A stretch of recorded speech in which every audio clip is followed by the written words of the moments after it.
So we left off yesterday on dating fossils, so we could go back. We date fossils based on the layer of earth, okay, within sedimentary rock. The lower, the older.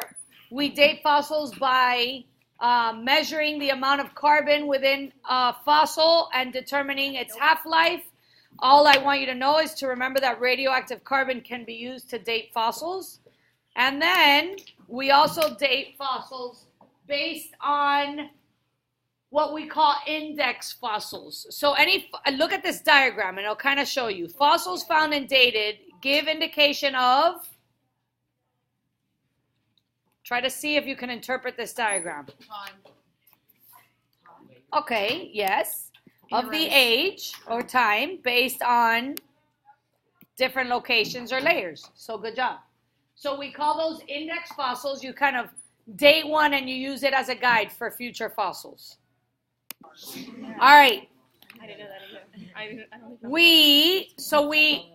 We're back to where we started. What made scientists believe that evolution is happening? So evidence of evolution, number one, is fossils. And dating them helps us make sense of those fossils.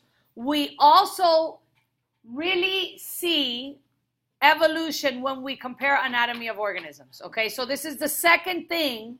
So if you want to number it, evidence of evolution, and this would be the second, we compare anatomy of organisms. So basically you're going to compare physical structures of organisms, and we call those homologous structures when we look at similar, what are we looking at here?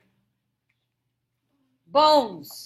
So we look at bone arrangements, and if you look at a human, a horse, cat, bat, bird, whale, you're going to see that our bone structures are very similar. So it's easy for scientists to say, hey, these could be descendants from each other because you look at these things and inside is the same structure. It doesn't matter what type of animal you are.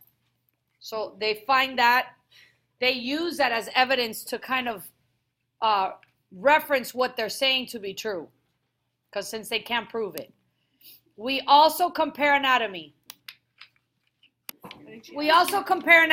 So we look at what is called vestigial structures. I think this is actually really cool. Vestigial structures are structures that we have today or that we don't have today that are no longer necessary. And the reason I say that we don't have today, but that structures that were in our past ancestors that we may have today that are no longer in use or that have vanished from our population.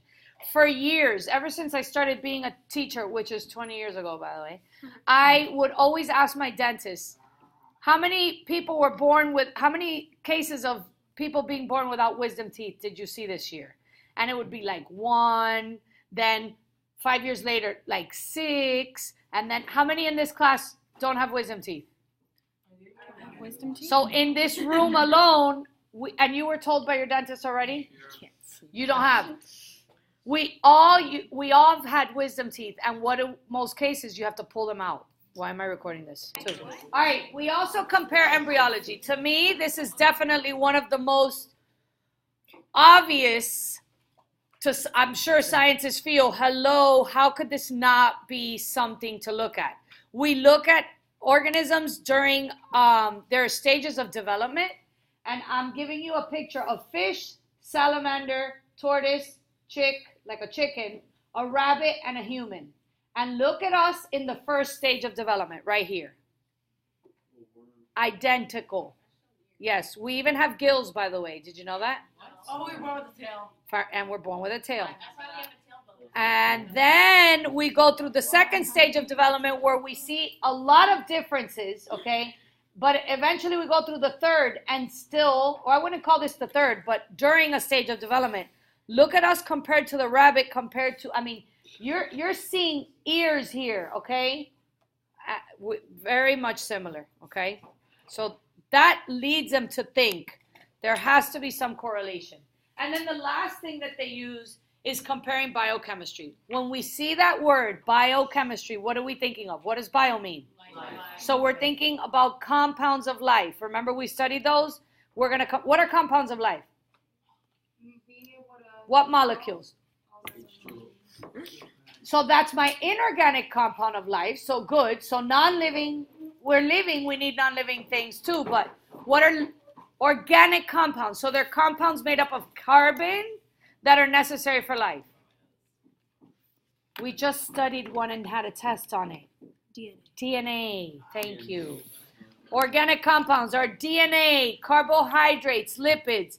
They actually compare, really, they focus on DNA and they focus on proteins because DNA makes proteins, and they take those comparisons, and here's like a protein chain of humans compared to a chimpanzee. Look at lysine, whatever. These amino acids right here that build this protein are almost in the exact chain, right? So that's what they look at.